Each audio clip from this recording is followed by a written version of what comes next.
Eh, bonjour les amis, est-ce que l'année 2020 est l'année de Natura Forever?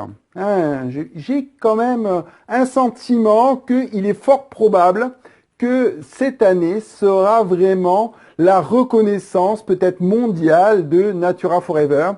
Alors cette compagnie a subi entre fin d'année dernière et cette année une grande campagne de dénigrement par des concurrents. Ah, c'est la guerre, hein, c'est comme ça, et qui ont essayé de leur spoiler une grande partie de leur réseau, ce qui leur a permis, malgré tout, de faire un peu de nettoyage dans leur réseau et d'avoir juste un noyau dur qui a envie vraiment de travailler.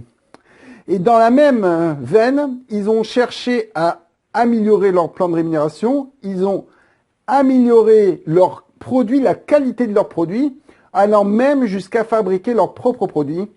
Et cette volonté de pouvoir apporter des produits innovants, différents, dans un marché qui est, c'est vrai, plutôt commun, qui est la spiruline. Et là, en voulant maîtriser complètement le système de fabrication qui est très pointu, qui permet, qui fait qu'on a un coût extrêmement élevé sur la spiruline, mais qui permet d'avoir au niveau pureté et concentration en phycocyanine qui est extrêmement fort. Du coup, c'est très intéressant qu'ils aient fait ce choix d'aller sur ce marché-là et de pouvoir, on va dire que c'est la Rolls-Royce des spirulines aujourd'hui qui est sur le marché. Alors, ce qui est intéressant, c'est qu'ils ne se sont pas arrêtés là.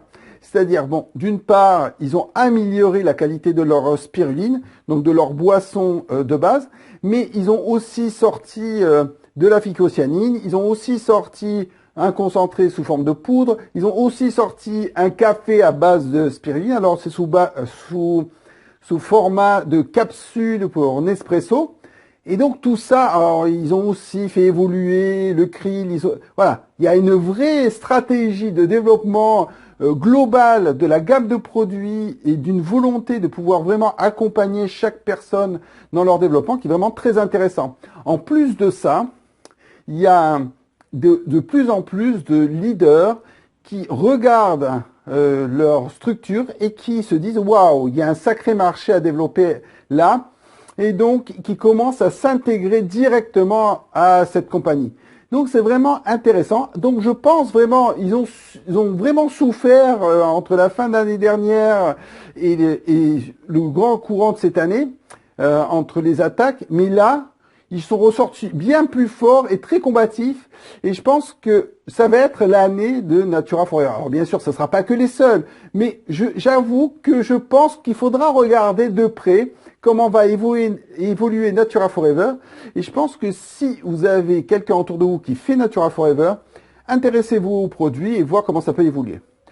J'aurai l'occasion sur la chaîne de pouvoir sûrement tester les produits et je vous donnerai mon ressenti par rapport aux produits et de voir comment, qu'est-ce que ça donne cette nouvelle spiruline.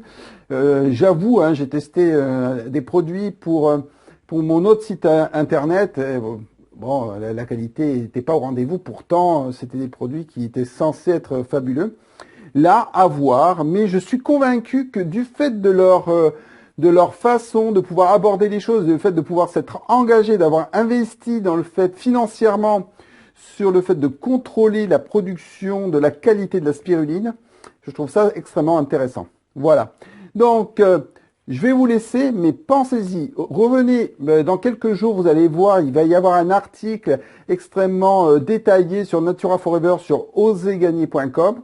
Allez voir, il va sortir mardi. Et donc, vous aurez toutes les informations sur Natura Forever. Il y a vraiment quelque chose à faire qui va être vraiment intéressant. Je pense vraiment que l'année 2020 sera l'année Natura Forever. Passez un très bonne fin de journée et à bientôt. Au revoir.